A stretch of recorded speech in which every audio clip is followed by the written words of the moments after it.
Bonjour à tous, dans cette vidéo, je vais tout vous dire sur le pluperfect en anglais. Tout d'abord, comment le former? Le pluperfect, également appelé past perfect, est un temps composé. Un temps composé, cela veut dire qu'il est formé de deux mots. Had, c'est-à-dire have au prétérit, suivi du verbe au participe passé.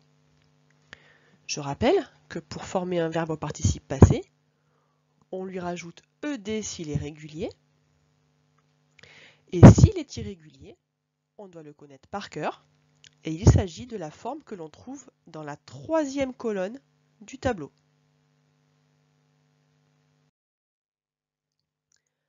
Voici quelques exemples. I had played. Le verbe play est régulier. On lui rajoute ed pour être au participe passé. You had watched. Le verbe watch est également régulier. On lui met ed. They had gone. Le verbe go est irrégulier.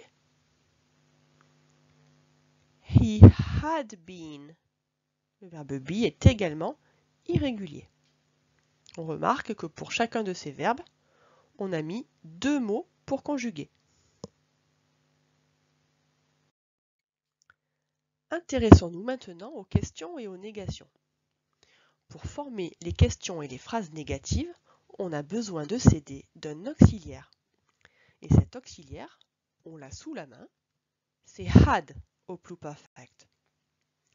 Quelques exemples de questions. Had you played? Had he begun? On remarque que c'est l'auxiliaire had qui fait l'inversion avec le sujet, ce qui fait que la phrase devient une question. Exemple de phrase négative. You hadn't played. He hadn't begun. On remarque que c'est l'auxiliaire had qui porte le sac à dos de la négation.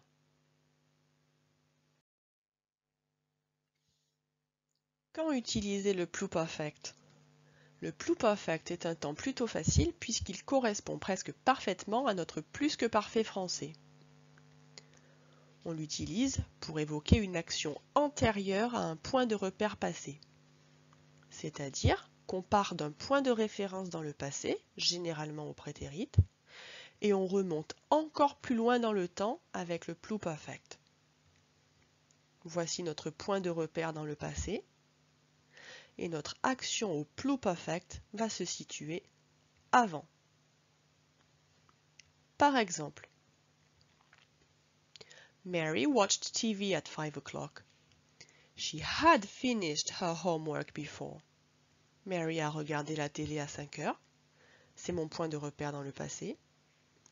Elle avait fini ses devoirs avant. L'action se passe avant le point de repère. He had already finished his homework when he went to the cinema. Il avait déjà fini ses devoirs quand il est allé au cinéma. Il est allé au cinéma dans le passé, mais l'action de finir ses devoirs s'était passée avant. By 1999, the French football team had already won the World Cup. En 1999, c'est mon point de repère dans le passé. L'équipe de France de foot avait déjà gagné la Coupe du Monde. L'action s'était déjà passée avant le point de repère. Nous pouvons avoir comme indice de temps dans ce type de phrase les petits mots already, déjà, before, avant, by plus une date, qui signifiera que l'action va se passer avant cette date, etc. On utilise également le pluperfect au discours indirect pour rapporter des paroles avec un verbe introducteur passé pour respecter la concordance des temps. Par exemple, he said he had been to the cinema. Il a dit qu'il était allé au cinéma. Il s'agit encore un petit peu de la même chose. Il a dit quelque chose dans le passé, c'est mon point de repère. Qu'il était allé au cinéma quand? Forcément, avant de le dire. Dans ce type de phrase, nous aurons des indices de temps de type he said, il a dit, ou tout autre verbe introducteur de discours indirect.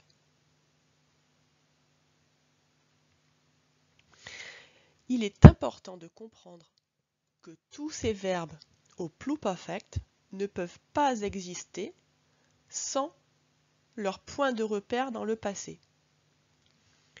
Ces points de repère dans le passé peuvent être sous la forme d'un verbe au prétérit, comme dans les exemples 1, 2 et 4, ou d'une date, comme dans l'exemple 3.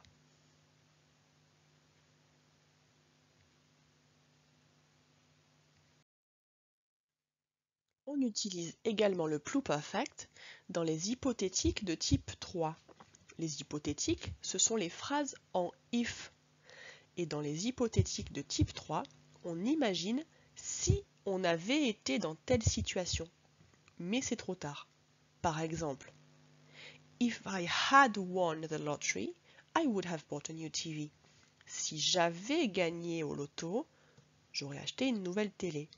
Si j'avais gagné au loto, mais je n'ai pas gagné. Alors j'imagine, mais quoi qu'il arrive, c'est trop tard.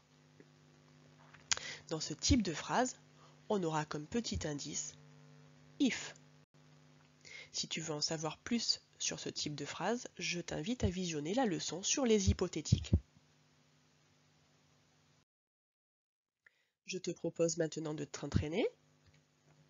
Voici 6 phrases. Il faut conjuguer tous les verbes au pluperfect. Tu peux mettre la vidéo sur pause pour avoir le temps de faire l'exercice avant que nous passions à la correction. Phrase 1. I had played the piano for a long time. Je n'oublie pas que mon verbe doit être composé de 2 mots. D'abord had, puis play au participe passé. Le verbe play est régulier, son participe passé se forme avec ed. He had just arrived. Had pour commencer, et le participe passé régulier de arrive. Had you slept? Je commence avec had, qui est inversé avec le sujet puisque nous sommes dans une question, et le participe passé du verbe sleep qui est irrégulier et que je trouve à la 3e colonne du tableau des verbes irréguliers. Slept, sleep, slept, slept. Phrase 4. We hadn't watched TV. L'auxiliaire had porte la négation et le verbe watch se met au participe passé avec ed puisqu'il est régulier. Peter hadn't finished the exercise. L'auxiliaire had porte la négation et le verbe finish se met au participe passé avec ed puisqu'il est régulier également. They had written the lesson. On commence par l'auxiliaire had et on met le verbe write au participe passé. Il est irrégulier. On le trouve à la 3e colonne du tableau des verbes irréguliers. Voilà, la leçon est terminée. J'espère que tu as tout bien compris. Je te laisse avec le résumé de la leçon et je te dis à bientôt.